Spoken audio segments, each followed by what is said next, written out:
ఇంటింటి గృహలక్ష్మి పండుగ పూట చేయాల్సిన పిండి వంటలపై శృతి అంకిత చర్చించుకుంటూ కావాల్సిన వాటిని తీసుకుని వచ్చారా అని తులసిని అడుగుతారు. ఇక దాంతో తులసి ఫైర్ అవుతుంది. అలాగే నా తరువాతి తరం కోడళ్లకు కూడా కొన్ని పనులు తెలియాలి కదా, పద్ధతి సాంప్రదాయం అన్నీ తెలుసుకోవాలి కదా, రేపటి రోజున వాళ్ళ పిల్లలకైనా నేర్పాలి కదా అంటూ క్లాస్ పీకుతుంది తులసి. ఇక నందు నిన్న మాట్లాడిన మాటలకి సారీ చెప్తాడు.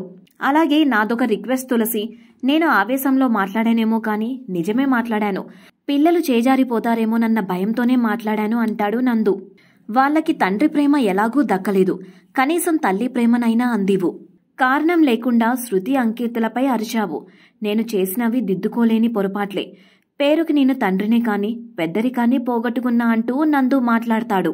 ఇక మరోవైపు తులసి చెప్పిన మాట ప్రకారం పిండి వంటల లిస్టు ప్రిపేర్ చేస్తారు. ఇక అది చూసిన తులసి లిస్టు రాసిన పద్ధతి ఇది కాదు అంటూ సోది మొదలు పెడుతుంది. ఇక లిస్టులో రాయిన వాటిని తులసి రాసి వాటిని తీసుకుని రమ్మని చెబుతుంది.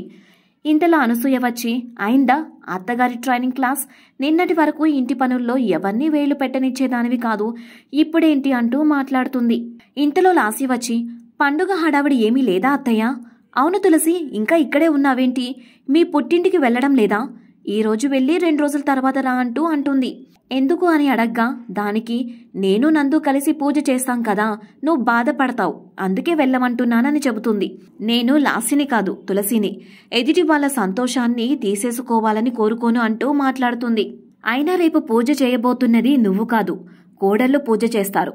నువ్వు ఈ ఇంటికి కొత్త కోడలుగా రాలేదు, కోడళ్ళకి అత్తగా వచ్చావు, అది గుర్తుపెట్టుకో అని అంటుంది తులసి. ఇక దాంతో అనసూయని మీరు నాకు ప్రామిస్ చేశారు కదా అని అడగ్గా ప్లేట్ మార్చేస్తుంది అనసూయ. ఇక మొత్తానికి నందు దగ్గరికి వెళ్లి అనసూయ చేసినది అలాగే తులసి చేసినది మొత్తం కూడా వివరించి చెబుతుంది. ఇక దాంతో నందు కూడా వారికి సపోర్ట్ గానే మాట్లాడతాడు. ఇక దీంతో నందుతో పని జరిగేది కాదు, నేనే ఏదో ఒకటి చేయాలి అని ప్లాన్ వేస్తుంది.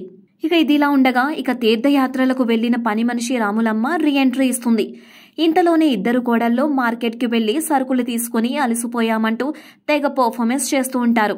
ఇక వాళ్ళని చూసిన రాములమ్మ ఆశ్చర్యంగా చూస్తుంది.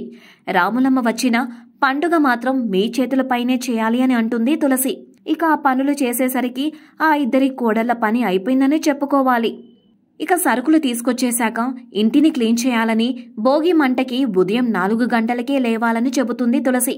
ఇక ఆ తర్వాత ఏం జరిగిందో రేపటి ఎపిసోడ్లో చూద్దాం. Thanks for watching. Please do subscribe, like and share.